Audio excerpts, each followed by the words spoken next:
ইতিমধ্যে কিন্তু আপনারা দেখতে পাচ্ছেন আমাদের কিন্তু অলরেডি মৌমাছি আক্রমণ করে বসেছে। দেখেন আমাদের কিন্তু সারা জ্যাকেটের উপর সারা শরীরে পায় মৌমাছির আক্রমণ। আসসালামু আলাইকুম। আজকে কিন্তু আমরা মধ্য সংগ্রহের জন্য অলরেডি বের হয়ে পড়েছি। আর আপনারা চাতুর্পাশে দেখতে পাচ্ছেন কীরকম ঘন কুয়াশা, একেবারে ফজরের পরই কিন্তু আমরা বের হয়ে গেছি। আর চতুর্দিকে এমন কুয়াশার জন্য কিন্তু আশেপাশে কোনো কিছু দেখাই যাচ্ছে না। তারপরেও কিন্তু আমরা সেই দীর্ঘ পথ পাড়ি দিয়ে আজকে মধু সংগ্রহ করতে যাচ্ছি। অবশেষে কিন্তু আমরা সেই দীর্ঘ পথ পাড়ি দিয়ে চলে এসেছি মৌমাছির চাকের কাছে। আপনারা কিন্তু যে চাকটি দেখতে পাচ্ছেন এই চাক থেকে কিন্তু আজকে আমি মধু সংগ্রহ করব। এবং আমার মধু সংগ্রহ করার জন্য প্রথমে কিন্তু আমার ধোঁয়া উৎপন্ন করতে হবে, আগুন জ্বালাতে হবে। তাই আমরা আগুন জ্বালানোর জন্য কিছু কাঁচা গাছ এবং কিছু আপনাদের লার্কি নিয়ে নিলাম। এখন আমরা আগুন জ্বালাবো। আজকে আমরা যে মধুটি সংগ্রহ করব সেটি হচ্ছে অরিজিনাল আমের ফুলের মধু এবং লিচুর ফুলের মধু।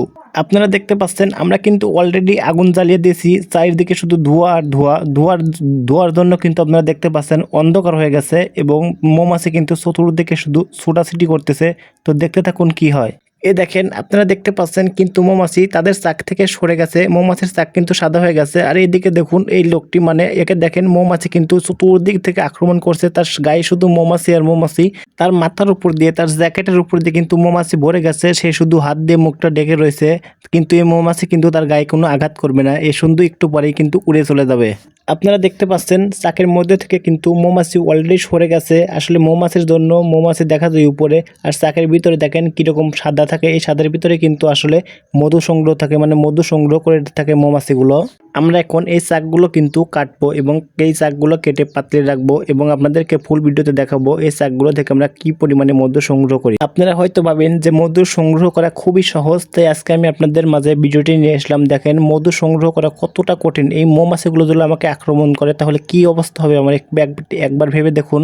আপনারা হয়তো এই ভিডিওটা দেখে একটু হলেও উপলব্ধি করতে পারতেছেন যে খাঁটি মধু সংগ্রহ করতে কতটা কষ্ট হয়। আমরা কিন্তু এখন পাই মধু সংগ্রহের প্রায় শেষ পর্যায়ে। আমরা কিন্তু সকল বাধা অতিক্রম করে মৌমাছি কিন্তু কেটে নিয়ে এসেছি। আপনারা বালতিতে দেখতে পাচ্ছেন।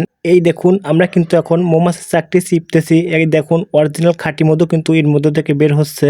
এই মধুটি চিপার পরে আপনারা যে অবশিষ্ট অংশটি দেখতে পাচ্ছেন এটা কিন্তু মোম, এটা দিয়ে কিন্তু আগুন জ্বালানো যায়। আপনারা হয়তো 3 মিনিটের এই ভিডিওটি দেখে কোনো কিছু উপলব্ধি করতে পারবেন না যে একটা মধুর চাক কাটতে আমাদের কি পরিমাণের সময় ব্যয় হয় এবং কি পরিমাণ কষ্ট এবং কি পরিমাণ পরিশ্রম করতে হয়। এই মধুর চাকটি কাটতে আমাদের প্রায় 3 থেকে 4 ঘন্টা সময় লেগেছে। এখন আপনারা বাটিতে যে মধুটি দেখতে পাচ্ছেন এটা হচ্ছে অরিজিনাল খাঁটি মধু। আমরা কিন্তু এই চাক থেকে এই মধুটুকু সংগ্রহ করলাম এবং আরও মধু আছে যেগুলো আমরা এখনো চিপি নাই। জাস্ট আপনাদের দেখানোর জন্য এইটুকু শুধুমাত্র চিপিয়ে অরিজিনাল মধুটুকু আপনাদের দেখালাম। আসলে আমরা কিন্তু এই মধুর চাক থেকে পর্যাপ্ত পরিমাণে মধু সংগ্রহ করতে পেরেছি। আসলে আমরা যতটুকু ধারণা করতে পারছিলাম না, আমাদের ধারণার থেকেও বেশি কিন্তু আমরা মধু সংগ্রহ করতে পারছি। তো ধন্যবাদ সবাইকে শেষ পর্যন্ত ভিডিওটি দেখার জন্য।